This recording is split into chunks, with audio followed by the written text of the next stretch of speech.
ফর্সা রাধিকা আর কালো মমতা দুজনে একসাথে বিবাহ করে তাদের শ্বশুরবাড়ি আসে। তাদের শ্বশুরবাড়ি ক্ষেতের মাঝখানে ছিল। ক্ষেতেই তাদের গৃহপ্রবেশ করানো হলো। তাদের শাশুড়ি আরতির থালা নিয়ে খেতে দাঁড়িয়েছিল। তখন দুই বউ সামনে আসে। মমতা, তুই পিছনে দাঁড়া। রাধিকা, তুই সামনে আয়। এই ফুলের সাজ তো আমি তোর জন্যই সাজিয়েছি। আর কালো মমতা, তুই অন্য দিক থেকে আয়। তার শাশুড়ি একদিকে গোলাপের পাপড়ি বিছিয়ে রেখেছিল, আর অন্যদিকে ওই গোলাপের ফুলের কাঁটা বিছিয়ে রেখেছিল।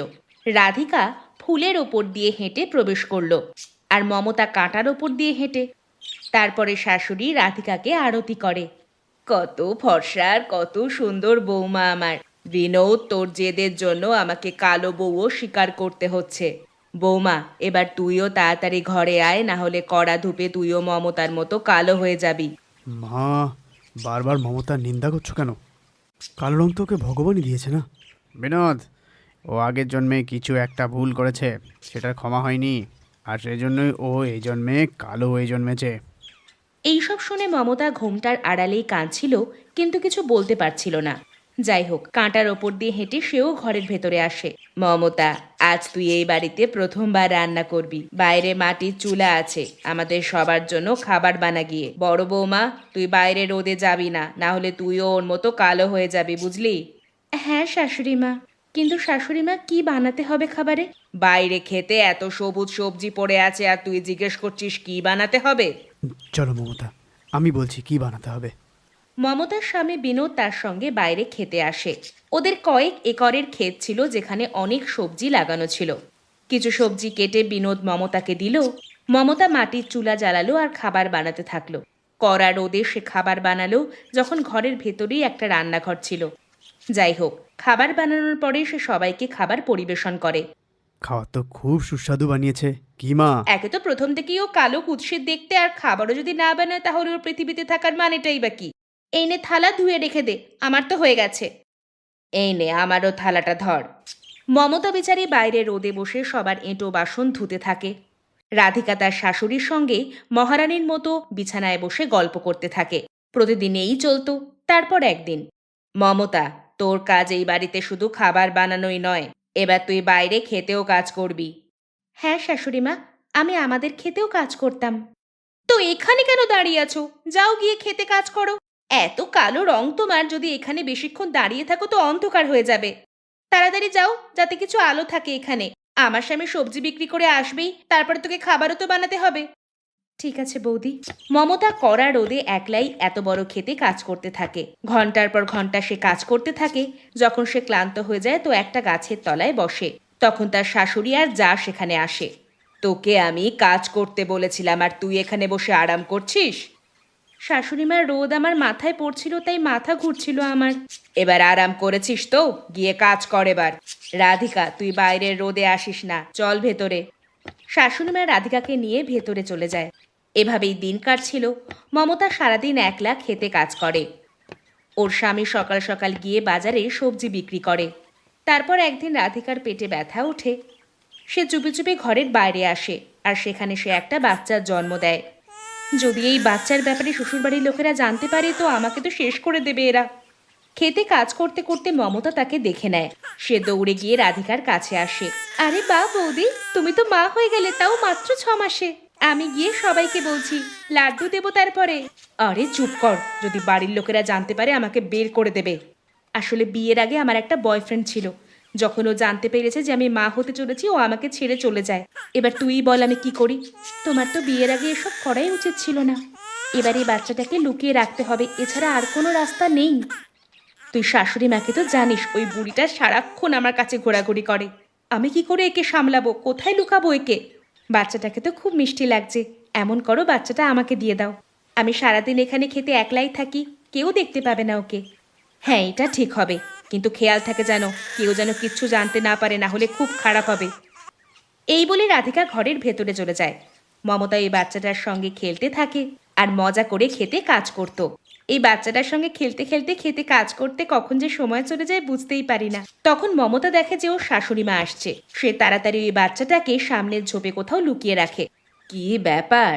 আমি দেখছি আজকাল তুই সারাদিন বিনা আরাম করেই কাজ করছিস। এমন করেই মন দিয়ে কাজ কর। চল রাধিকা বৌমা, বাজারে যাই। এক রাতে হঠাৎ করেই তার বাচ্চা কাঁদতে থাকে। আমার বাচ্চা তো কাঁদছে, আমাকে এক্ষুনি ওর কাছে যেতে হবে। মমতা দৌড়ে খেতে যায়। সে তাড়াতাড়ি তার বাচ্চাকে কোলে নেয়, কিন্তু এইবার তার বাচ্চা কান্না থামাচ্ছিলই না। তার আওয়াজ শুনে সেখানে তার শ্বশুরবাড়ির লোকেরা চলে আসে। আমার তো তোর ওপর সন্দেহ হচ্ছিলই, কিন্তু আজ তোকে হাতে নাতে ধরে ফেলেছি। রাধিকা সবার থেকে পিছনে দাঁড়িয়ে মমতার সামনে হাত জোড় করতে থাকে। এই জন্য মমতা কিচ্ছু বলে না। মমতা, আমি তোমাকে সিধে সাদা ভেবেছিলাম, আর তুমি এরকম বেরোলে।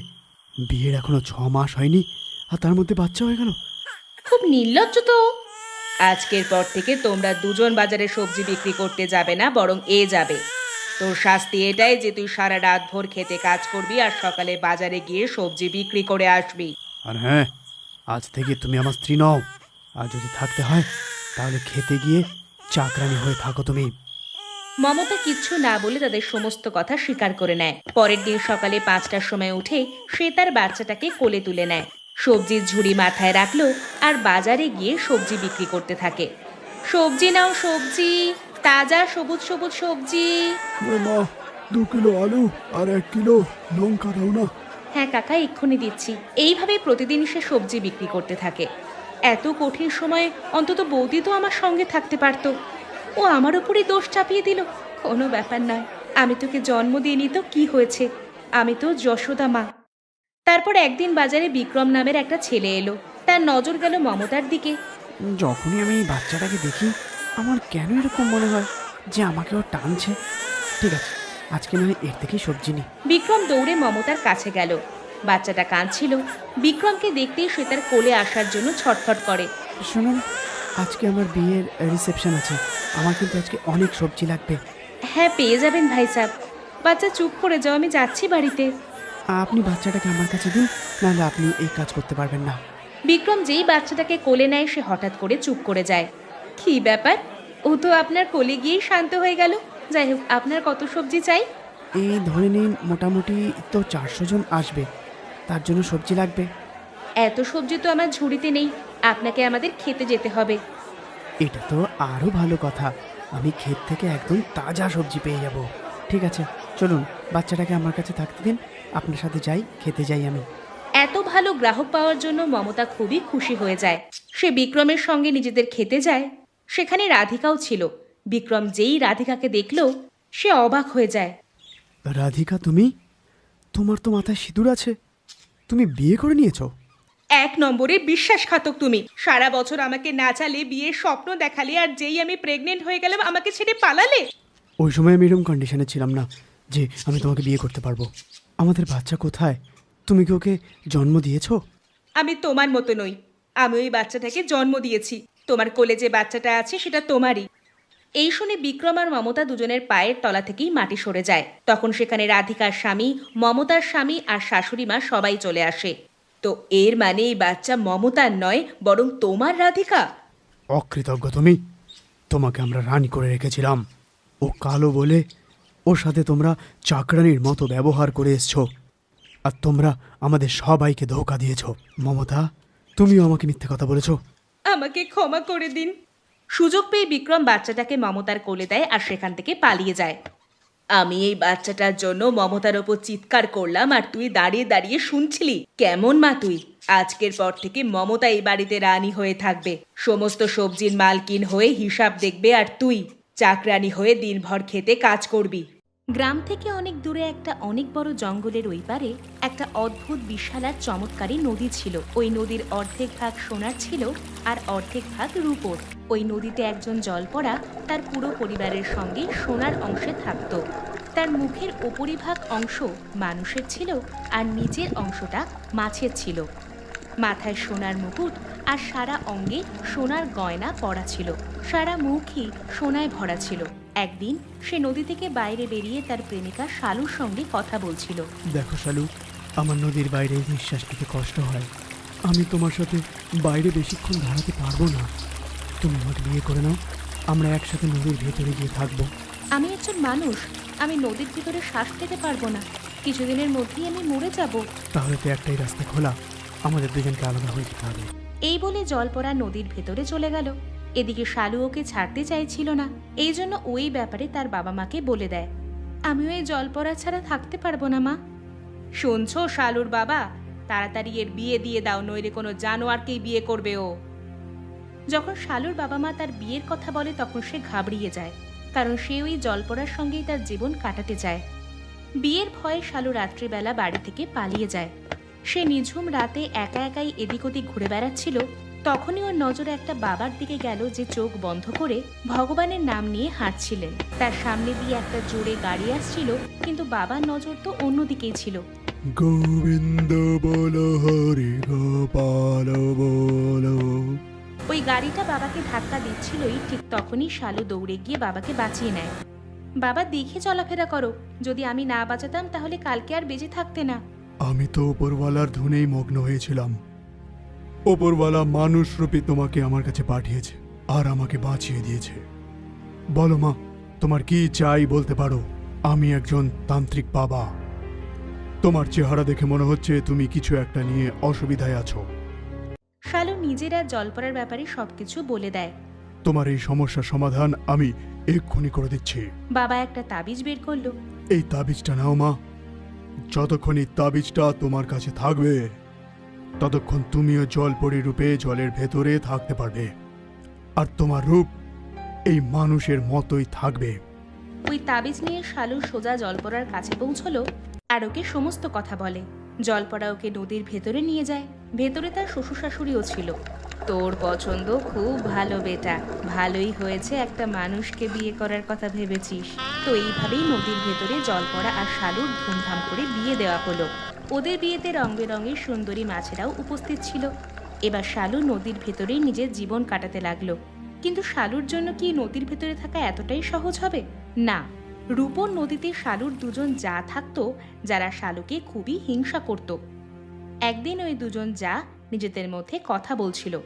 আমরা দুজন জলপরি, কিন্তু আজ পর্যন্ত আমরা সোনার নদীতে থাকার সুযোগ পেলাম না। শালু তো আমাদের সমাজে খাপ খায় না, আর ও তো আমাদের জাতেরও নয়। যে মহিলা আমাদের সমাজেরই নয়, তা সত্ত্বেও সে প্রথমবারই সোনার নদী পেয়ে গেল। টেনশন নেওয়ার কোনো দরকার নেই, দেখো ওর মজা আমি কি করে ওড়াই। দুজন যা শালুর কাছে গিয়ে বলে, তুমি কোনো কাজবাজ করতে পারো না নাকি? সারাদিন এদিক থেকে ওদিকে সাঁতার কাটো, কিছু কাজকর্মও করে নাও। বৌদি, আমি মানুষের সব কাজই করতে পারি, জলপরীদের কাজ আমি করতে পারি না। আমরা বলছি না, এই অদ্ভুত নদীতে সারা গ্রামের মানুষ প্রতিদিনই মিষ্টি নানা ধরনের প্রসাদ ফেলে যায়। তাড়াতাড়ি যা, আমাদের জন্য নিয়ে আয়। এখান থেকে সোজা যাবি, লোক দেখতে পাবি তুই। ঠিক আছে বৌদি। শালু তাড়াতাড়ি সারা নদীতে এদিক ওদিক ঘুরতে লাগলো। কিছুক্ষণ পরেই সে সত্যিই অনেক লোককে মিষ্টি মন্ডা নদীতে ফেলতে দেখে। শালু সব প্রসাদ কুড়িয়ে নেয় আর নিয়ে তার বৌদিদের দিয়ে দেয়। এটা তো হয়ে গেল, এবার রাতের খাবারের বন্দোবস্ত কে করবে? তার জন্য কি করতে হবে? আরে যাও, সারা নদীতে ঘোরো আর মাছ ধরে নিয়ে এসো। রাত্রে আমরা সবাই মাছই খাই। এই প্রসাদ তো আমাদের সবার ফার্স্ট ফুড, যেমন তোমরা মানুষেরা মোমোস খাও। বুঝে গেছি বৌদি। এবার শালু সারা নদীতে ঘুরে ঘুরে মাছ খুঁজতে থাকে। তখন হঠাৎ করে সে একটা হাঙর দেখতে পায়। হাঙরের সামনে শালুকে একটা ছোট সূঁচের মতো লাগছিল। শালুর তো ভয়ের চোটে হালই খারাপ হয়ে যায়। জলের মধ্যে থাকা সত্ত্বেও শালুর শরীরে ঘাম ছুটে যায়, কিন্তু খুবই সাবধানে চলে সে হাঙরের নজর থেকে বেঁচে যায়। থ্যাঙ্ক গড, বেঁচে গেছি। এবার এটা রোজের কাজ হয়ে যায়। শালুর জায়েরা সবসময় তাকে দিয়ে উল্টোপাল্টা কাজ করাতো আর খুব মজা নিত তারা। তারপর শালু একদিন গর্ভবতী হয়ে যায়, যাতে ওর স্বামী শ্বশুর শাশুড়ি খুবই খুশি হয়। বৌমা আজকে আমাদের অনেক বড় খুশি দিয়েছে। শালুর দুই জায়েরই কোনো বাচ্চা ছিল না, এই জন্য ওরা দুজন এবার শালুকে আরো হিংসা করতে থাকে। তারপর একদিন দুই জা, আমাদের বিয়ের এত বছর হয়ে গেল, তাও আমাদের একটা সন্তান নেই, আর এই কালকে আসা মেয়েটা মা হতে চলেছে। এটা আমরা হতে দেব না। সেই ব্যবস্থা আমি করে নিয়েছি দিদি। এই নদীতে এমন এমন খতরনাক মাছ আছে না, যদি সেটা আমরা শালুকে খাইয়ে দিই তাহলে ওর বাচ্চা পেটেই নষ্ট হয়ে যাবে। এবার দুজন যা বিষাক্ত মাছ ধরে নিয়ে আসে আর শালুকে সারাদিন খাওয়াতে থাকে, যার ফলে 9 মাস পরে শালুর বাচ্চা পেটেই নষ্ট হয়ে যায়।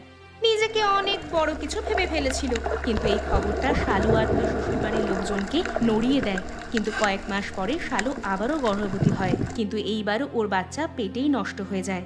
যতবারই শালু গর্ভবতী হয় ততবারই তার জায়েরা তাকে বিষাক্ত মাছ খাইয়ে দিত। এরকম কয়েকবার হলো। তারপর একদিন শালু তার শ্বশুরবাড়ির লোককে বলল, শাশুড়ি মা, আমি যে কোনো মূল্যে মা হতে চাই। আমি আবারও গর্ভবতী হয়েছি। আমার মনে হয় এসব আমার নদীর ভেতরে থাকার জন্য হচ্ছে। বেটা, আমি তোর মমতাকে বুঝতে পারছি। আমিও তোর মতো মানুষ ছিলাম, কিন্তু দারিদ্রতা আমাকে এই বানিয়েছে। এই শুনে শালুর মাথা ঘুরে যায়।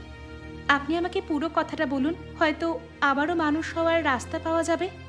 বেটা, দারিদ্রতার কারণে আমি পাপ করতে যাচ্ছিলাম, কিন্তু হয়নি। একদিন আমি জানতে পারি গ্রাম থেকে দূরে এক সাধু থাকে, আর তার কুটির সোনার উপর ছিল। আমি সেখান থেকে সোনা চুরি করে পালাচ্ছিলামই, তখন সাধু আমায় দেখে নেয়। তোমাদের সোনা একটু বেশি পছন্দ না? আজকের পর থেকে তোমরা শুধু সোনার মধ্যেই থাকবে। তখন ওখানে ওই দুই জাও চলে আসে, যারা অনেক রূপো চুরি করে পালাচ্ছিল। কোথায় পালাচ্ছিলে তোমরা? তোমাদের দুজনের চাঁদনি খুব পছন্দ না, এই জন্য তোমরা দুজন সবসময় চাঁদির মধ্যেই থাকবে। ওই অভিশাপের পরে আমরা অর্ধেক মানুষ আর অর্ধেক মাছ। আমরা সোনাতে ডুবে থাকি আর তোর জায়েরা রূপোতে। কিন্তু কি লাভ এই সোনার উপর? আমি একজন বাবাকে জানি, যিনি আমাকে এই চমৎকারী তাবিজ দিয়েছিলেন, যার কারণে আমি আপনাদের সঙ্গে নদীর ভেতরে থাকতে পারছি। আমি বাইরে গিয়ে আপনাদের ব্যাপারে ওনাকে বলছি। শালু বাইরে বেরিয়ে ওই বাবাকে খুঁজতে শুরু করে। কিছু সময় পর শালু বাবাকে খুঁজে পায় আর তাকে নদীর ভেতরে নিয়ে যায়। তার শ্বশুরবাড়ির লোকেরা বাবার পায়ে পড়ে। বাবা, একবার অন্তত আমাকে এদের থেকে মুক্তি দিন। আমি আবার মানুষের মতো জীবন কাটাতে চাই। এই অবস্থা থেকে তোমাকে শুধুমাত্র ওরাই মুক্তি দিতে পারবে, যে এটা তোমায় দিয়েছিল। আমি শুধুমাত্র ওকে খুঁজে আনতে পারি, এটুকুই তোমার জন্য করতে পারি বেটা। ঠিক আছে বাবা। শালু বাবার সঙ্গে মিলে সেই সাধুকে খুঁজে বার করে, যিনি অভিশাপ দিয়েছিলেন। আমি একটা শর্তেই তোমার শ্বশুর বাড়ির লোককে মুক্তি দিতে পারবো। এই নদীর ভেতর খাবার বানিয়ে আমাকে খাওয়াতে হবে। শালু লেখাপড়া জানা একজন বুঝদার মেয়ে ছিল। সে অনেক বড় একটা টাব নিয়ে সেটাকে উল্টো করে নদীর ওপরে রেখে দিল, যাতে নদীর নিচের ভাগে হাওয়া ভরে গেল। এবার ওই অংশে জল ছিল না। ওখানেই আগুন জ্বালিয়ে শালু রান্না করলো আর অনেক যত্ন করে সাধু বাবাকে খাওয়ালো। কিন্তু জায়েরা নদীর ভেতরে খাবার বানাতে পারে না। আমি তোমার বুদ্ধিতে প্রসন্ন হয়েছি।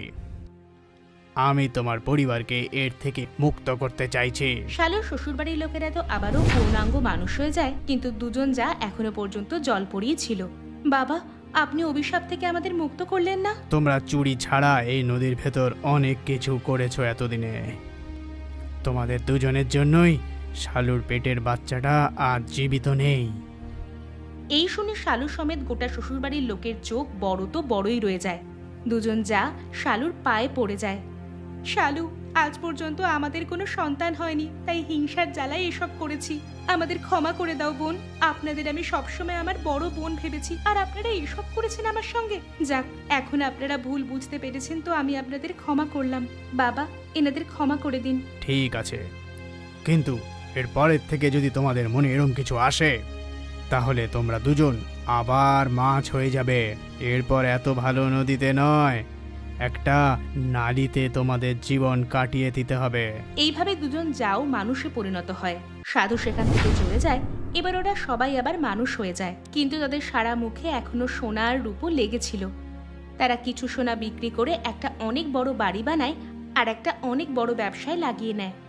এই শুনে শালুর বাবা মা আবারও শালুর বিয়ে ধুমধাম করে জলপরার সঙ্গে দিয়ে দেয়। এবার সবাই খুশি। दोस्तों, आप सभी इस वीडियो पर अपनी माँ की लंबी आयु के लिए कमेंट में आई लव माँ जरूर लिखें। दुर्गा माँ जरूर आपकी इच्छा पूरी करेंगी।